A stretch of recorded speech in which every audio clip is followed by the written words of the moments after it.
Hello दोस्तों, समाज वाटिका channel में आप सबका स्वागत है। मैं विमल सर। आज हम बिहार बोर्ड एनसीईआरटी बुक कक्षा 7 विषय इतिहास के अध्याय नंबर 7 को देखेंगे। 7 में है क्षेत्रीय संस्कृतियों का निर्माण। तो इसके बारे में हम पहला वीडियो अपलोड कर चुके हैं, यानी इसके ऊपर के कुछ भाग को हम पढ़ा चुके हैं।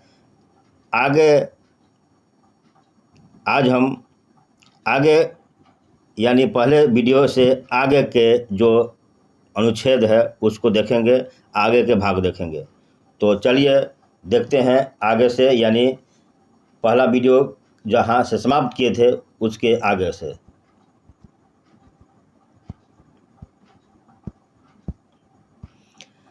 चलिए, क्षेत्रीय सीमांतों से परे कथक नृत्य की कहानी आज हम यहाँ से शुरू करेंगे।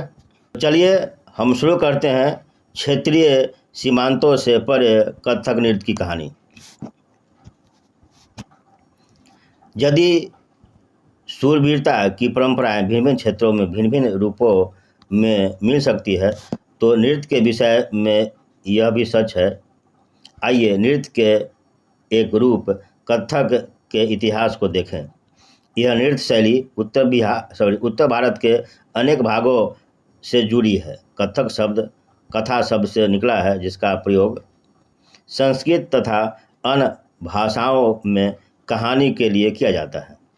कथक मूल रूप से उत्तर भारत के मंदिरों में कथा यानी कहानी सुनाने वालों की एक जाति थी। ये कथाकार अपने हाव भाव तथा संगीत से अपने कथावाचन को अलंकृत किया करते थे। 15वीं और 16वीं शताब्दी में भक्ति आंदोलन के प्रसार के साथ कथक एक विशिष्ट नृत्य शैली का रूप धारण करने लगा। राधा कृष्ण के पौराणिक आख्यान यानी कहानियाँ लोक नाट्य के रूप में प्रस्तुत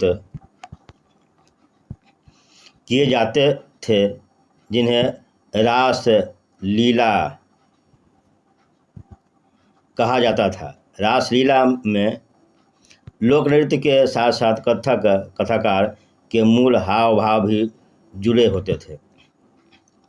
मुगल बादशाहों और उनके अभिजातों के शासनकाल में कथक नृत्य राजदरबार में प्रस्तुत किया जाता था, जहां इस नृत्य ने अपने वर्तमान अभिलक्षण अर्जित किए और एक विशिष्ट नृत्य शैली के रूप में विकसित हो गया। आगे चलकर यह दो परंपराओं अर्थात घरानों में फूला फला। राजस्थान जयपुर के राज दरबारों में और लखनऊ में अवध के अंतिम नवाब वाजिद अली शाह के संरक्षण में यह एक प्रमुख कला रूप में उभरा। 1850 से 1875 के दौरान यह नृत्य शैली के रूप में इन दो क्षेत्रों में ही नहीं बल्कि आज के पंजाब, हरियाणा, जम्मू कश्मीर, बिहार और तथा मध्य प्रदेश के निकटवर्ती इलाकों में भी पक्के तौर पर स्थापित हो गया। इसकी प्रस्तुति में क्लिष्ट तथा द्रुत पद संचालन, उत्तम वेशभूषा और कहानियों के प्रस्तुतिकरण एवं अभिनय पर जोर दिया जाने लगा। चित्र नंबर 5 नृत्य की कक्षा लक्ष्मण मंदिर खजुराहो का यह चित्र है। अनेक अन्य सांस्कृतिक गतिविधियों की तरह कथक को भी 19वीं तथा 20वीं शताब्दियों में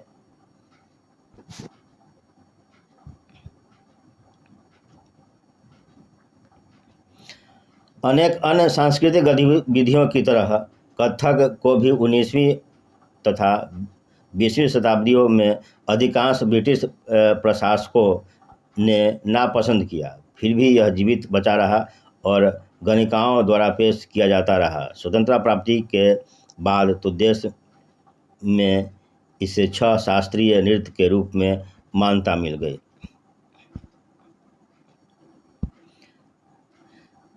श्रेणीय शास्त्रीय ऐतिहासिक रूप से इस शब्द का तात्पर्य कला और साहित्य की उन कृतियों से है, जिनकी रचना 5वीं और 4वीं शताब्दी ईस्वी पूर्व में प्राचीन यूनान में की गई थी। यही वह काल था जब यूनान में एथेंस उन्नति करते करते एक अत्यंत उत्कृष्ट स्थिति पर पहुंच गया था। एथेंस की यह उन्नति स्थिति निकट और मध्य पूर्व से भारतीय सीमा पर सिकंदर की विजयों तक बनी रही। आगे है शास्त्रीय नृत्य। शास्त्रीय नृत्य किस कला रूप को शास्त्रीय माना जाए, इस प्रश्न का उत्तर देना अक्सर बहुत कठिन होता है। क्या हम उस रूप या शैली को शास्त्रीय कह सकते हैं जिनका विषय धार्मिक हो, अथवा क्या हम उसे शास्त्रीय इसलिए मानते हैं क्योंकि उसके लिए अत्यधिक कौशल की आवश्यकता होती है, जो कई वर्षों के लंबे प्रशिक्षण से ही प्राप्त होता है, अथवा यह शास्त्रीय इसलिए क्योंकि यह निर्धारित नियमों के अनुसार ही प्रदर्शित या प्रस्तुत किया जाता है और उसमें विभिन्नताओं को प्रोत्साहन नहीं दिया जाता है। ये ऐसे प्रश्न हैं जिन पर हमें विचार करने की आवश्यकता है। यह भी स्मरणीय है कि बहुत से ऐसे नृत्य रूपों में जिन्हें लोक नृत्य की श्रेणी में रखा गया है, वे विशिष्टताएं पाई जाती हैं जिन्हें शास्त्रीय रूपों का विशिष्ट लक्षण बताया जाता है। यद्यपि शास्त्रीय विशेषण का प्रयोग उन कला रूपों की श्रेष्ठता का सूचक हो सकता है, फिर भी यह हमेशा शब्दतः सही नहीं होता है।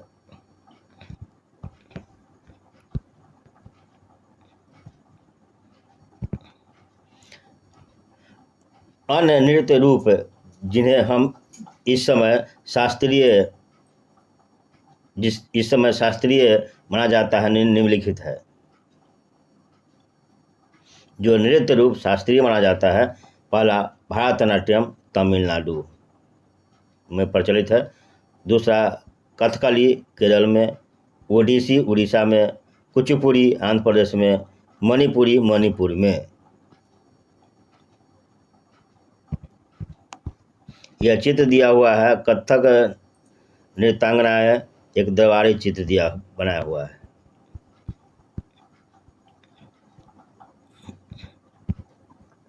आगे है संरक्षणों के लिए चित्रकला और लघु चित्रों की परंपरा। संरक्षणों के लिए चित्रकला, लघु चित्रों की परंपरा। एक अन्य परंपरा जो कई रीतियों से विकसित हुई वह थी लघु चित्रों की परंपरा। लघु चित्र, जैसा कि उसके नाम से पता चलता है, छोटे आकार के चित्र होते थे जिन्हें आमतौर पर जल रंगों से कपड़ों या कागज पर चित्रित किया जाता है। प्राचीनतम लघु चित्र ताल पत्रों अथवा लकड़ी की तख्तियों पर चित्रित किए गए थे। इनमें से सर्वाधिक सुंदर चित्र जो पश्चिम भारत में पाए गए जैन मंदिरों को सचित्र बनाने के लिए प्रयोग किए गए थे। मुगल बादशाह अकबर, जहांगीर और शाहजहां ने अत्यंत कुशल चित्रकारों को संरक्षण प्रदान किया था, जो प्राथमिक रूप से इतिहास और काव्यों की पांडुलिपियां चित्रित करते थे। ये पांडुलिपियां आमतौर पर चटक रंगों में चित्रित की जाती थी और उनमें दरबार के दृश्य, लड़ाई तथा शिकार के दृश्य और सामाजिक जीवन के अन्य पहलू चित्रित किए जाते थे। यह दिया चित्र नंबर 7 में दिया, शिकार के दौरान आराम करते हुए अकबर मुगल लघु चित्र। यह लघु चित्र है। मुगल साम्राज्य के पतन के साथ अनेक चित्रकार मुगल दरबार छोड़कर अन्य उभरने वाले क्षेत्रीय राज्यों के दरबारों में चले गए। परिणाम स्वरूप मुगलों की कलात्मक रुचियों ने दक्षिण के क्षेत्रीय दरबारों और राजस्थान के राजपूती दरबारों को प्रभावित किया, लेकिन इसके साथ ही उन्होंने अपनी विशेषताओं को सुरक्षित रखा और उनका विकास भी किया।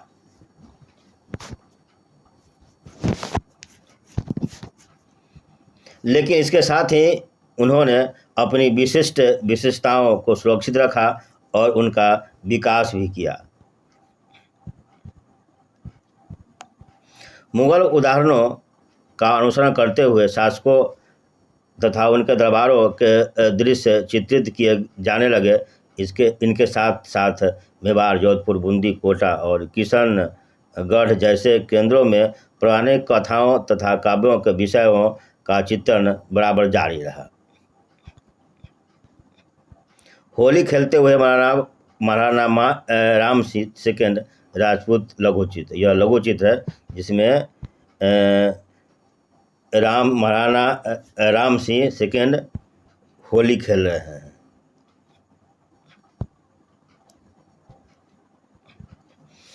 एक घोड़ा पर बैठे हुए हैं और इधर लोग ये सभी भी होली में मगन है। यहाँ से औरतें जो है वह महलों पर खड़ी है और यहाँ से यह रंग फेंक रही है। तो यह बहुत अच्छा लघु चित्र है।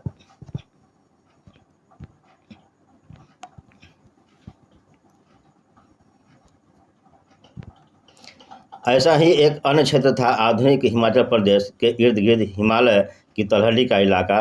17वीं शताब्दी के बाद वाले वर्षों में इस क्षेत्र में लघु चित्र कला की एक साहसपूर्ण एवं भावप्रवण शैली का विकास हो गया, जिसे बसोहली शैली कहा जाता है। यहाँ जो सबसे लोकप्रिय पुस्तक चित्रित की गई थी भानुदत्त की रसमंजरी। 1739 में नादिर शाह के आक्रमण और दिल्ली विजय के परिणाम स्वरूप मुगल कलाकार मैदानी इलाकों की अनिश्चितताओं से बचने के लिए पहाड़ी क्षेत्रों की ओर पलायन कर गए।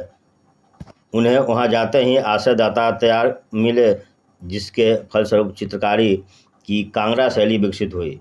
18वीं शताब्दी के मध्य भाग तक कांगड़ा के कलाकारों ने एक नई शैली विकसित कर दी, जिसने लघु चित्रकारी में एक जान डाल दी।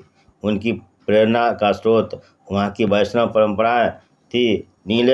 ठंडे नीले और हरे रंग सहित कोमल रंगों का प्रयोग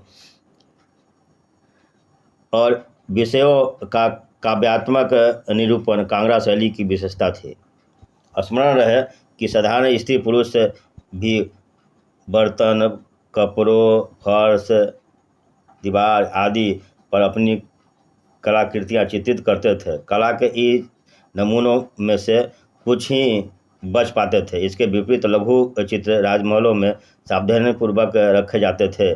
चलिए, तो इसी के साथ है हमारा आज का यह वीडियो अब समाप्त होता है। आगे यानी बंगाल नज़दीक से एक नज़र को पढ़ने के लिए हम मिलते हैं अगले वीडियो में। तब तक के लिए जय हिंद, जय भारत।